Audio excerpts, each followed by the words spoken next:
नमस्कार, स्वागत है आपका। मैं हूं डॉक्टर एलन वैष्णव। भारत को अब 3 नए कानून मिल गए हैं। 1 जुलाई 2024 को भारत को 3 नए कानून मिल गए हैं और उन कानूनों के तहत पुलिस ने और न्यायपालिका ने कार्य प्रारंभ कर दिया है। भारत में अंग्रेजों के बनाए हुए कानून लगातार चल रहे थे। आजादी के 75 वर्ष पूर्ण होने पर 3 नए कानून भारत को प्राप्त हुए। भारत सरकार के द्वारा संसद में 2023 में और राज्यसभा में इन कानूनों को पास किया गया और फिर महामहिम राष्ट्रपति के हस्ताक्षर के बाद ये कानून लागू कर दिए गए। कानून में क्या परिवर्तन हुआ है? भारतीय दंड संहिता अब न्याय संहिता बन गई है, यानी दंड नहीं न्याय होगा, इस प्रकार का विश्वास दिलाया जा रहा है और इसी के तहत आम जनमानस को जागृत करने के लिए, उनको कानून के संबंध में जानकारी देने के लिए लगातार प्रयास चल रहे हैं। बात कर रहे हैं मध्य प्रदेश के दमोह की, तो दमोह जिला मुख्यालय पर स्थानीय मानस भवन में एक परिचर्चा का आयोजन किया गया। आयोजक था दमोह का पुलिस विभाग। आयोजन के प्रयोजन के संबंध में दमोह के पुलिस अधीक्षक श्रुतकृति सोमवंशी ने विस्तृत जानकारी दी। प्रिंसिपल न्यायाधीश अनंत कुमार तिवारी ने कानून की जानकारी दी, प्रश्नों के उत्तर भी दिए। यहां दमोह के विधायक जयंत कुमार मलैया ने भी अपने विचार व्यक्त किए, तो वक्ताओं ने अपने विचार व्यक्त किए। जिला अधिवक्ता संघ के अध्यक्ष कमलेश भारद्वाज ने भी इस परिचर्चा में भाग लिया। तो परिचर्चा में वक्ताओं और उपस्थित गणमान्य नागरिक, अधिवक्ताओं, पत्रकारों का आभार व्यक्त किया अतिरिक्त पुलिस अधीक्षक संदीप मिश्रा ने।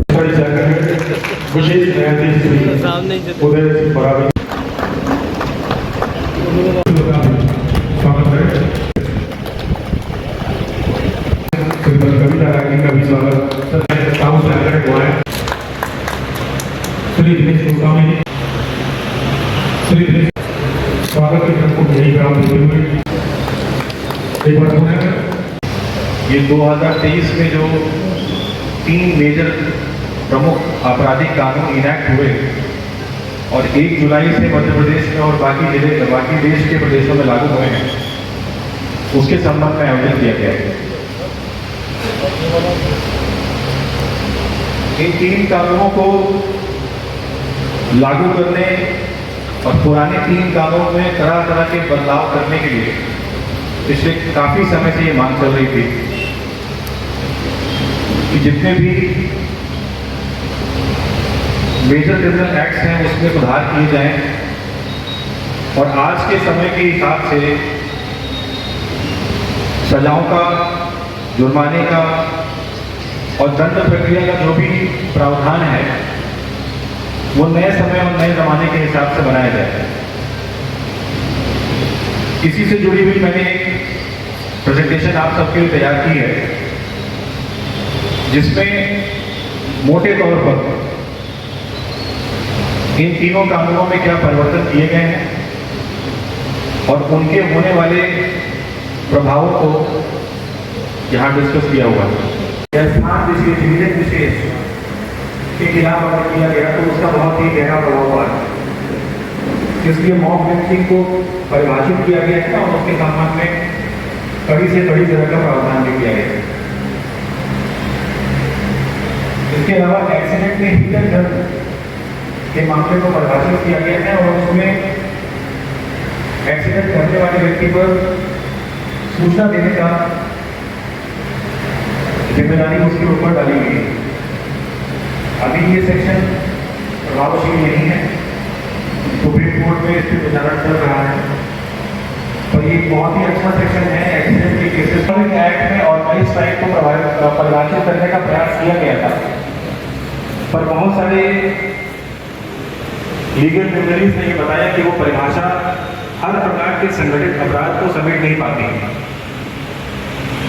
इसलिए बीएनएस ने संगठित अपराध को अच्छे से परिभाषित किया गया है। इसके अलावा एक बहुत महत्वपूर्ण पॉइंट है जिसमें आतंकवादी भाषा हर देश के हिसाब से अलग अलग थी।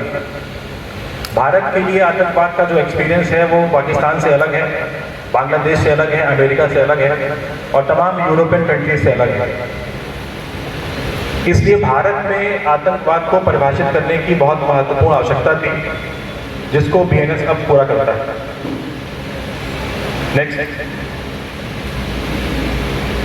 इसके अलावा कुछ नए अपराध जोड़े गए हैं जिसमें भारत की संप्रभुता, एकता, अखंडता को खतरे में डालने वाले कार्यों को परिभाषित करके उस पर सजा का प्रावधान किया गया है।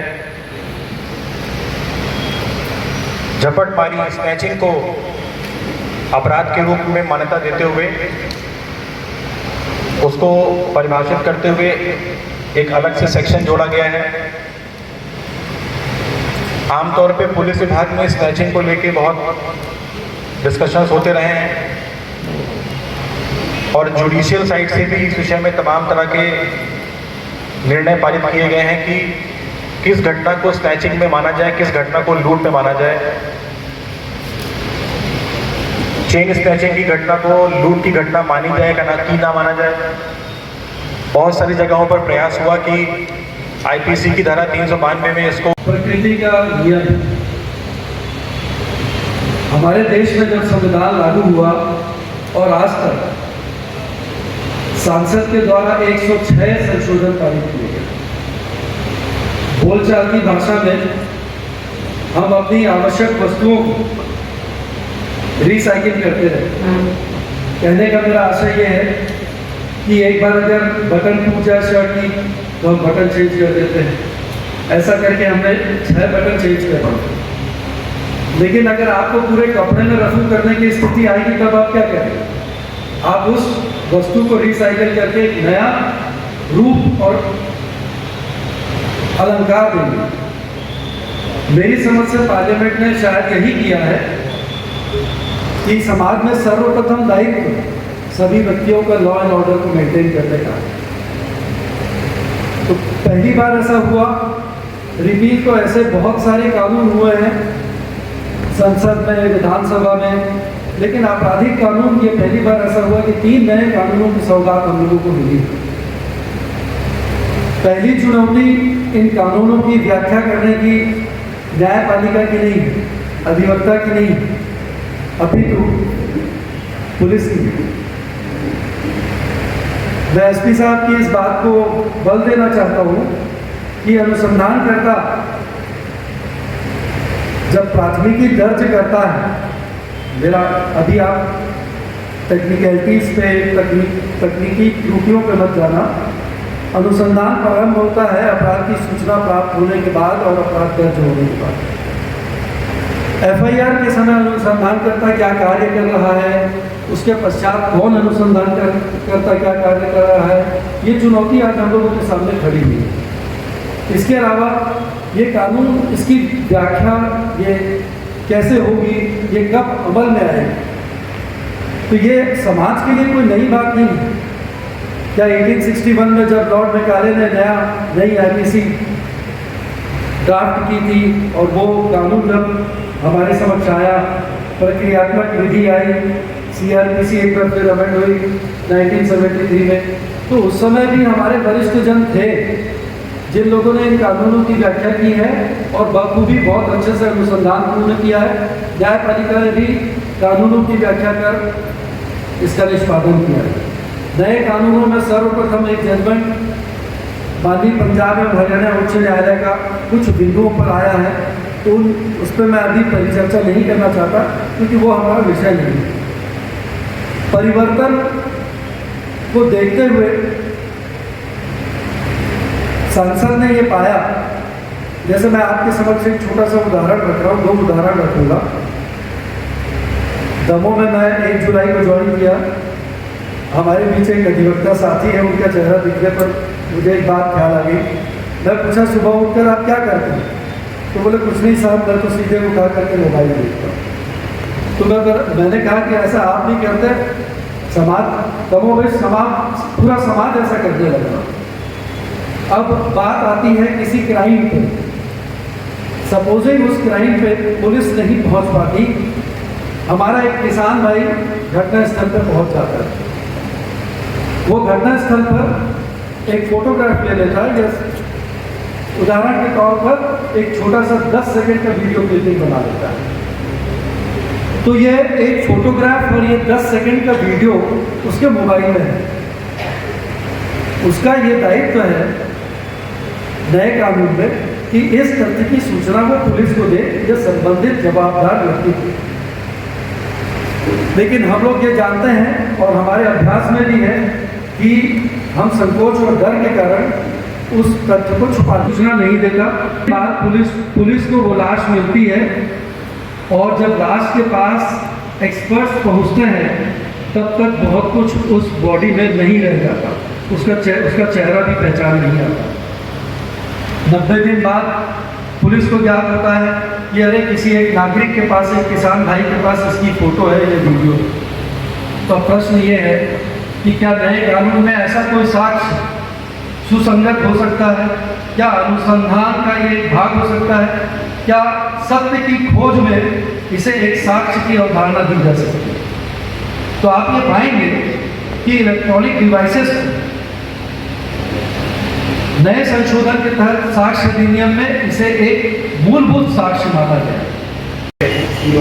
इनसे सामाजिक स्तर पर लोगों में भय व्याप्त रहेगा। एक बात हो रहा है कि अभी तक न्याय और विवेचना में जो विलंब होता था उसको कंट्रोल किया गया है। इस नए कानून में यहाँ तक प्रावधान लाए गए हैं, यदि आरोपी गिरफ्तार नहीं होता है तब भी उसकी ट्रायल न्यायालय में चालू रहेगी। अभी तक लोगों में भय नहीं रहता था कि अरे तो खराब है, देखा जाएगा भविष्य जब पकड़े जाएंगे। लेकिन नहीं, यदि आपको सजा होती है और उस दौरान 3 वर्ष के दौरान आप न्यायालय में अपील करने के लिए उपस्थित नहीं होते हैं तो वो आपका अधिकार समाप्त हो जाएगा और उसके बाद पूरी आपको सजा समझना पड़ेगी। ये सब ठीक है, लेकिन इसके बावजूद एक हर व्यक्ति के मन में बात रहती है 300 लोग अपराध कर दिया और उसको ये बोलने के लिए 103 पढ़ना पड़ेगा। कानून में जो 511 धाराएं थी आईपीसी में उनको कम करके 358 किया गया है। राजगुरों को समाप्त किया, आतंकवाद को परिभाषित किया गया। बहुत सा देश में जो कानून लागू किया। हमारे देश में भारतीय दंड संहिता 1860 में लागू की, तब से लगातार चलता आ रहा है। और फिर पिछले वर्ष 2023 के दिसंबर में लोकसभा से और फिर राज्यसभा से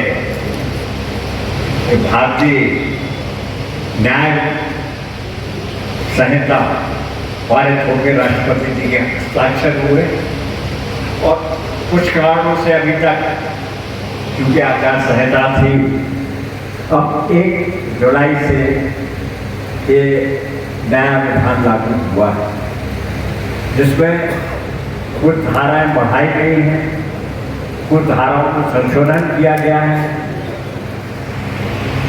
और कुछ धाराएं हटाई दी गई हैं।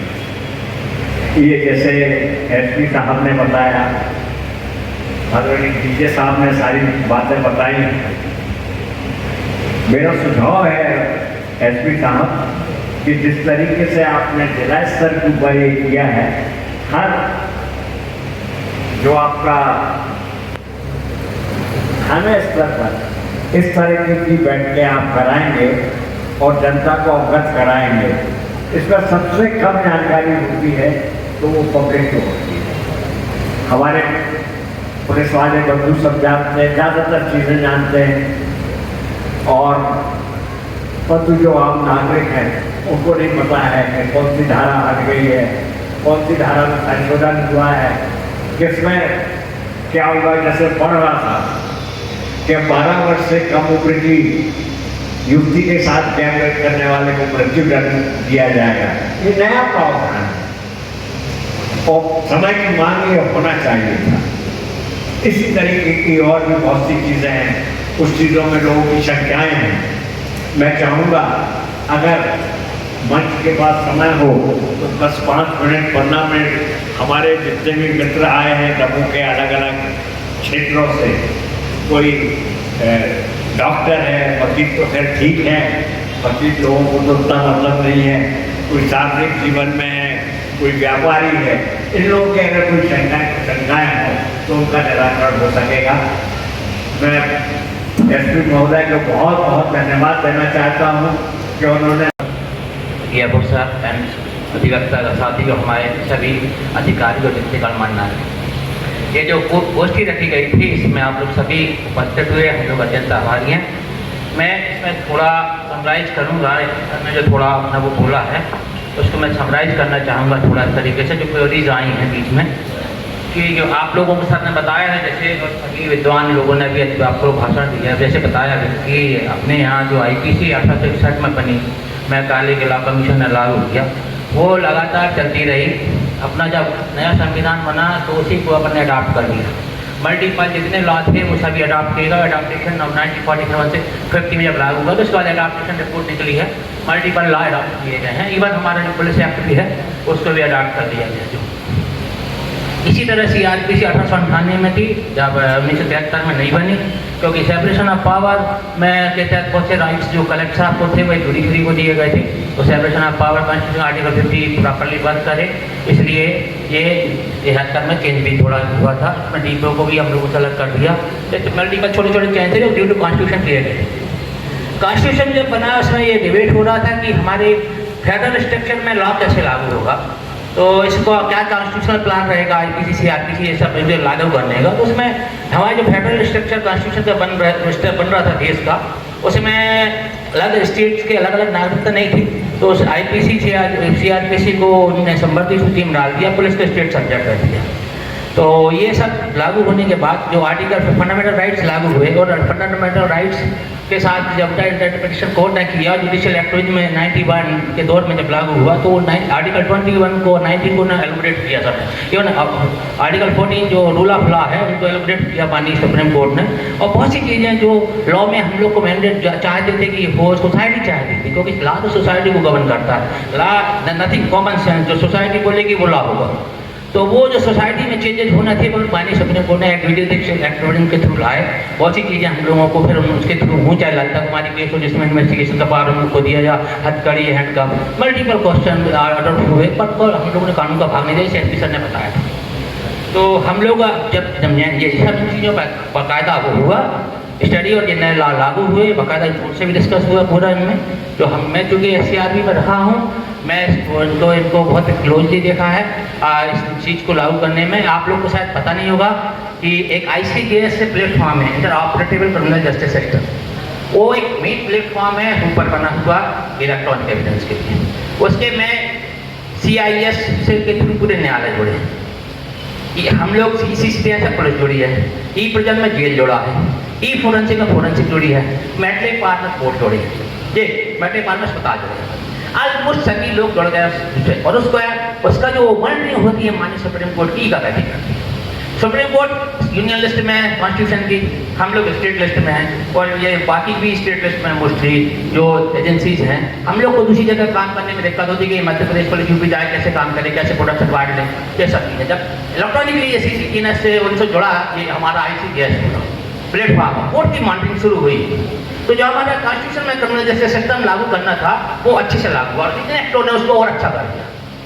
अब आप लोगों को जैसे हम लोगों को अभी कुछ हम इन्वेस्टिगेशन विवेचना जो है वो सब हम लोग को राइट्स मिल रहे हैं। तो हम लोग ये भी करते थे, लेकिन उनके सामने जनरल ऑर्डर बना लिए थे। हम लोग के MP पुलिस के विवेचना एक्ट को राष्ट्रपति ने सम्मानित किया अभी पिछले साल, हम लोग मैं उस टीम में रहा हूँ।